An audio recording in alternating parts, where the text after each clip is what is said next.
ഒരു ബോഡി ഒരു മോഷനിലാണ് നമ്മൾ പറയുന്നത്? A body is set to be in motion എപ്പോഴാണ്?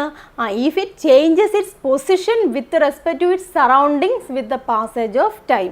സമയത്തനുസരിച്ച്, സമയം മാറുന്നതനുസരിച്ച് അല്ലെങ്കിൽ സമയം നീങ്ങുന്നതനുസരിച്ചിട്ട് അതിൻ്റെ സറൗണ്ടിങ്സ്, ചുറ്റുപാടുകളിലെ അപേക്ഷിച്ച് ആ വസ്തുവിൻ്റെ സ്ഥാനം, പൊസിഷൻ അല്ലേ, പൊസിഷൻ മാറുകയാണെന്നുണ്ടെങ്കിൽ എന്ത് നമുക്ക് പറയാൻ സാധിക്കും? ആ ഒരു വസ്തു അല്ലെങ്കിൽ ആ ഒരു ബോഡി ചലിച്ചുകൊണ്ടിരിക്കുക നമുക്ക് പറയാൻ സാധിക്കും. മനസ്സിലായല്ലോ? ഇനി a body is set to be at rest, ഒരു ബോഡി റെസ്റ്റിലാന്ന് പറയുന്നത് എപ്പോഴാണ്?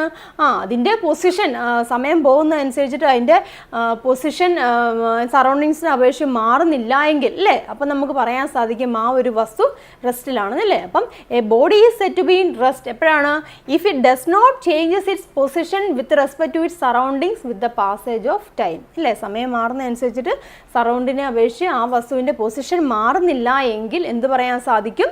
ആ വസ്തു റെസ്റ്റിലാണ്, മൂവ് ചെയ്യുന്നില്ല. റെസ്റ്റിൽ എന്ന് പറഞ്ഞാൽ മൂവ് ചെയ്യുന്നില്ല, അതേ പൊസിഷനിൽ തന്നെ ഇരിക്കുക നമുക്ക് പറയാൻ സാധിക്കും.